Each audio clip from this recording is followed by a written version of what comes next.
Welcome back everyone to Otoya Interior channel. Mercedes-Benz has finally presented its all-electric version of C-Class Sedan for 2027 model year. It will receive a production index W520 and it will be a separate model, not a replacement for the existing one, which should receive a mid-cycle facelift in 2027.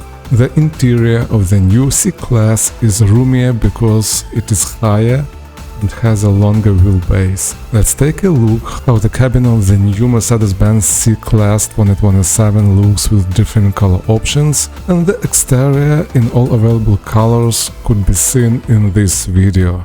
While watching, don't forget to subscribe. See you next time.